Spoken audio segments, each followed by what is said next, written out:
y dar las gracias al Instituto de Altos Estudios Europeos por la oportunidad de tener este conversatorio, este intercambio con ustedes, con los compañeros de la mesa, y también por participar un año más, ya son unos cuantos, en la oferta docente y en la actividad investigadora que realiza el Instituto. Yo quisiera abordar de manera necesariamente muy breve y quizás por ello en ocasiones poco matizada o poco argumentada, pido disculpas de antemano si alguna argumentación es un poco rápida, quisiera abordar fundamentalmente dos grandes cuestiones. La primera, de carácter introductorio, se refiere a algunos de los cambios que se están dando en el escenario global y que afectan a las agendas de desarrollo de América Latina y el Caribe, y que son elementos que han sido tenidos en cuenta, y aquí viene la segunda parte de mi intervención, ¿no?, en las propuestas de reforma de la Unión Europea, de la política de desarrollo de la Unión Europea hacia América Latina. Propuestas de reforma que en este momento están todavía por cerrarse y que están sometidas en algunas de sus componentes pues a los resultados que pueda tener el proceso legislativo, ¿no? Están todavía por cerrarse. Bueno, en relación con este ascenso de América Latina, una segunda tendencia global que quisiera señalar afecta particularmente a las relaciones con la Unión Europea. Y como se constató, se escenificó incluso en la cumbre de Santiago de Chile recientemente, se ha producido un visible reequilibrio de las relaciones entre América Latina y la Unión Europea, que si bien no elimina totalmente las tradicionales asimetrías de poder, de riqueza que han existido entre ambas regiones, desde luego sí está contribuyendo a atenuarlas, a cerrar algunas de esas brechas. Y lo hace en todos los ámbitos. En primer lugar, en el ámbito, por ejemplo, económico, ¿no? La Unión Europea, una Unión Europea que tiene ante sí un largo periodo de desendeudamiento en el que la demanda va a ser probablemente una demanda menos dinámica que en otras regiones. Esa Unión Europea va a ser un destino menos atractivo para las exportaciones latinoamericanas, que por otra parte tienen ahora otros destinos en ascenso y tienen en conjunto muchas más opciones de diversificación, ¿no?, en sus relaciones económicas exteriores. También la Unión Europea parece ser menos necesaria en este momento, dada la creciente autonomía de la región, para ofrecer soluciones, mediar, apoyar, acompañar los procesos de paz, las crisis políticas, los procesos de democratización, la revisión que se está dando en la región del propio concepto y práctica de la democracia, en una diferencia, en un marcado contraste con lo que pudo ocurrir en los procesos de transición y consolidación democrática de los años 90, o particularmente en ese momento fundacional de las relaciones birregionales que fueron las crisis de los 80, donde las agendas de ambas partes, América Latina y la Unión Europea, convergieron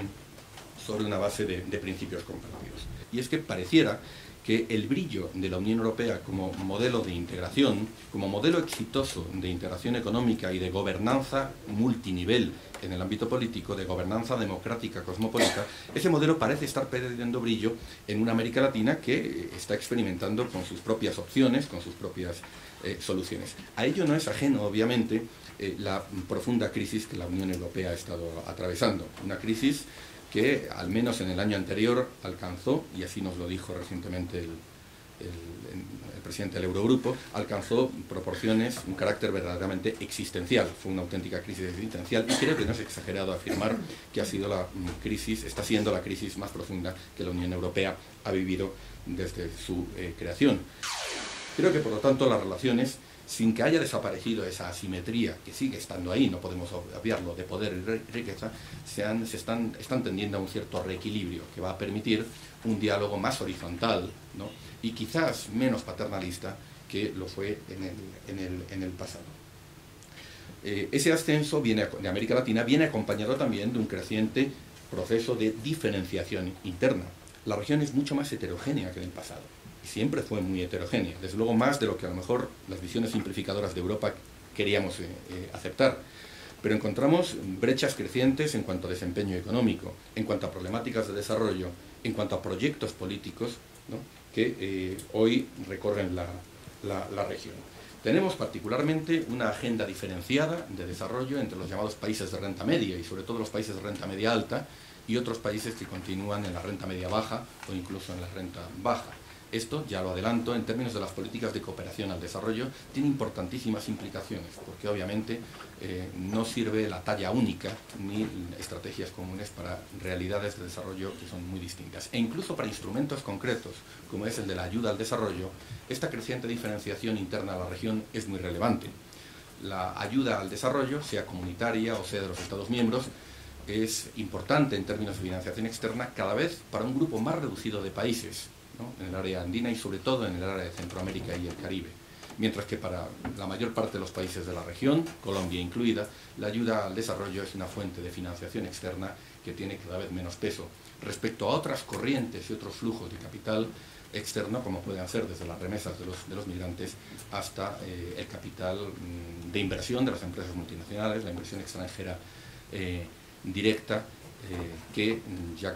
supera en muchos múltiplos a la financiación oficial que algunos de estos países están recibiendo. Y esta última referencia a la Alianza del Pacífico también me lleva a otro elemento de contexto que es importante tener presente, y es la diversidad que observamos en la región en cuanto a las estrategias de inserción internacional, en la que, por una parte, vemos países que apuestan fuertemente por estrategias radiales o como se denominan en anglosajonia, de hub and spoke, ¿no?, orientadas a captar inversión externa y convertirse en plataformas exportadoras hacia muchos mercados, a través de un gran número de acuerdos de libre comercio y con una fuerte orientación hacia el mercado de Estados Unidos y de Asia-Pacífico, también al europeo. Es la estrategia seguida por los países, de nuevo, de la Alianza del Pacífico, y hacia ese Mercosur ampliado, ¿no?, que más allá de una unión aduanera imperfecta, se dota cada vez más de un perfil político, ¿no?, y que pretende un modelo de inserción internacional diferente, mucho más centrado en el desarrollo de los mercados internos. Y problemática común y debate común a ambas estrategias es el papel que deben jugar las estrategias de industrialización, por una parte, y el recurso a las materias primas, ¿no?, el peso creciente de los recursos naturales y ese proceso que CEPAL ha denominado, ¿no?, la reprimarización de la región. Observamos en toda la región, y esto además es significativo que ocurre tanto en los gobiernos, en los países cuyos gobiernos han optado por estrategias de regionalismo abierto, estrategias más liberales, y otras más dirigistas, más estatistas, ¿no? Encontramos una problemática común que es el peso creciente de los recursos naturales, de un ciclo de recursos naturales, no solamente en las balanzas externas, sino también, y esto es muy importante, en los recursos fiscales, ¿no?, el peso creciente de las regalías de las exportaciones de recursos naturales en las balanzas fiscales de los países, y por tanto, tanto en gobiernos de izquierda como en gobiernos de derecha, el condicionamiento que supone la evolución de los precios de las materias primas en términos de capacidad redistributiva, de capacidad de desarrollo de las políticas fiscales, sociales. Bien, con ese contexto, lo que podemos afirmar es que las agendas de desarrollo de la región, en las que la región está buscando más autonomía, son también, en una aparente paradoja, unas agendas de desarrollo mucho más transnacionalizadas, ¿no? Dependen en mucha mayor medida de procesos transnacionales como los que tienen que ver con la emergencia de Asia, el desarrollo de cadenas productivas globales o la financiación del desarrollo. Esto es importante porque en términos de agenda de desarrollo significa que las políticas nacionales pueden tener lógica, sentido, dentro de marcos de cooperación internacional mucho más amplios, ¿no? Un aspecto sobre el que espero volver en el debate. Ahora, estamos en el momento en el que tenemos que discutir una nueva agenda de desarrollo post-2015, ¿no? Y quizás es el momento en el que la posición, perspectivas, problemáticas, demandas, necesidades de desarrollo de América Latina queden adecuadamente reflejadas en esa agenda post-2015, que no puede, no debe limitarse a la pobreza extrema, que no debiera ser una mera continuación o ampliación de lo que hemos tenido hasta ahora de los objetivos de desarrollo del milenio, porque dejaría a la región fuera, bastante fuera de las agendas globales del desarrollo, no solamente como receptoras de ayuda, como receptores pasivos de las políticas de otros actores, sino, esto es muy importante, como actores activos que tienen algo que aportar a partir de sus propias experiencias de lucha contra la pobreza y de la creciente importancia de la cooperación sur-sur que la región está desplegando. Agenda también, por lo tanto, relevante para tener en cuenta. Además del ciclo presupuestario, otro factor importante, no cabe duda, es la entrada en vigor y el despliegue de todo lo dispuesto en el Tratado de Lisboa, que contempla cambios muy importantes en lo que es el papel de la Unión Europea como actor internacional. Me gustaría, porque esta sería una cuestión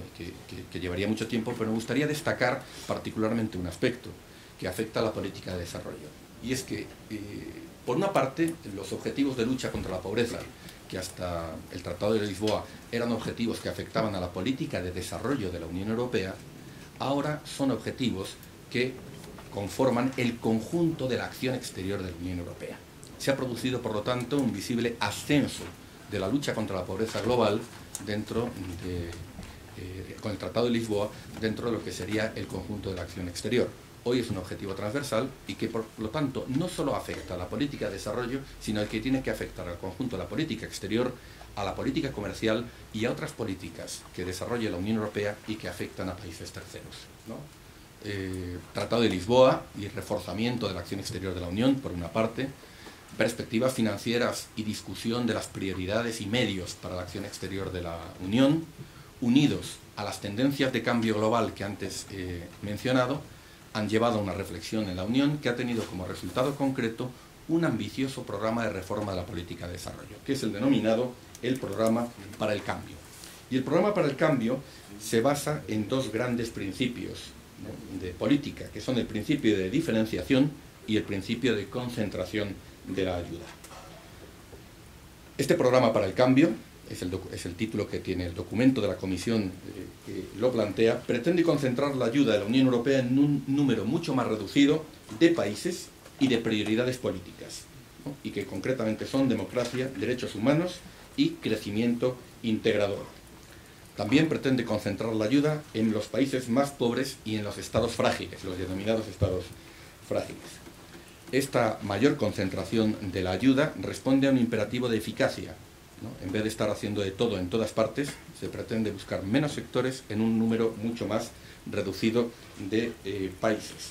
Finalmente, y esto lo relaciono con el dilema planteado hace unos minutos, ¿no?, el Programa para el Cambio pretende una mayor coherencia de la política de desarrollo con otros intereses generales de la acción exterior de la Unión Europea. Bueno, termino con algunas consideraciones de carácter más general sobre todo esto. El principio de diferenciación, a mi juicio, es un principio saludable. Significa reconocer que el mundo en desarrollo es heterogéneo y que no puede haber estrategias y políticas de desarrollo similares para los países de renta media, como la mayor parte de América Latina, y los países de renta media-baja, o los países más pobres, o los países menos adelantados, o los estados frágiles, que requerirán de otro tipo de políticas. Ahora, para la Comisión Europea en particular, diferenciación significa graduación. Es decir, diferenciación significa que si usted alcanza un determinado nivel de desarrollo, se queda fuera. Y además el criterio que se utiliza, un criterio objetivo u objetivable, es un criterio tan cuestionable desde el punto de vista del desarrollo como la mera renta per cápita promedio, ¿no? Se ha propuesto a la Comisión que utilice otro tipo de indicadores y que complemente la renta per cápita promedio con otros indicadores de desarrollo que den una visión más real y más compleja, que por ejemplo permitan aprender la desigualdad, la polarización, la distribución del ingreso. La Comisión, digamos, ha optado por la vía más fácil y la que digamos, menos trabajo le da en materia de compilación de estadísticas, la renta per cápita promedio, y diferenciar significa en la práctica que si alcanzas un determinado nivel de renta, te quedas fuera. A nuestro juicio, a juicio de muchos críticos de esta posición de la Comisión, diferenciación debería significar tratar de manera distinta a aquellos que tienen desiguales situaciones de desarrollo, necesidades, demandas y problemáticas, y que por lo tanto diferenciación debería haber significado no suprimir la ayuda, sino modularla, orientarla a través de instrumentos y estrategias aptas para las particulares necesidades de países de renta media. Por ejemplo, concentrando en mucha mayor medida la ayuda en la reforma institucional, la reforma del Estado, en la transferencia de ciencia y tecnología, en la construcción de un espacio de educación superior, del conocimiento, dado que, como es bien sabido, estos asuntos, conocimiento, ciencia y tecnología, constituyen un cuello de botella para el desarrollo, constituyen un obstáculo para el desarrollo que es muy relevante para los países de renta media alta, como podría ser el caso de Colombia, y no lo es, sin embargo, para otros países de renta baja. Termino con un apunte sobre el proceso legislativo. Esta cuestión no está ni mucho menos cerrada en este momento. y está en debate, en discusión en el Parlamento Europeo, y todavía el Consejo no se ha pronunciado sobre una de las propuestas legislativas. Prácticamente no hay Estados miembros que estén apoyando una propuesta distinta a la de la Comisión. España, por ejemplo, ha planteado una línea roja y en concreto pretende que 3 países de los que la Comisión pretende graduar no se queden fuera, sino que permanezcan dentro. Y esos países son Perú, Ecuador y Colombia, precisamente, ¿no? Con la perspectiva de que, si bien puedan quedar fuera, haya al menos un periodo, este ciclo presupuestario, en el que haya una estrategia de salida y de una forma mucho más gradual, ¿no?, se pueda mantener la ayuda bilateral. En el caso de Colombia, con una razón añadida, y es que las perspectivas de un proceso de paz requerirán de un compromiso por parte de la Unión Europea, de acompañamiento y de apoyo, que va mucho más allá de los limitados recursos del instrumento de estabilidad, que es un instrumento pensado para la gestión de crisis y para las situaciones de posconflicto. Tengo que decir que España no solamente se ha encontrado sola con los Estados miembros de la Unión Europea, sino que no ha logrado reunir apenas el apoyo de los propios países latinoamericanos, ¿no?, que no parecen demasiado preocupados, ¿no?, por la supresión de la ayuda bilateral de la Unión Europea y en este contexto más amplio del reequilibrio de las relaciones que mencionaba anteriormente. Termino aquí, muchísimas gracias y espero que podamos profundizar en el coloquio. Profesor Samagusa, muchísimas gracias.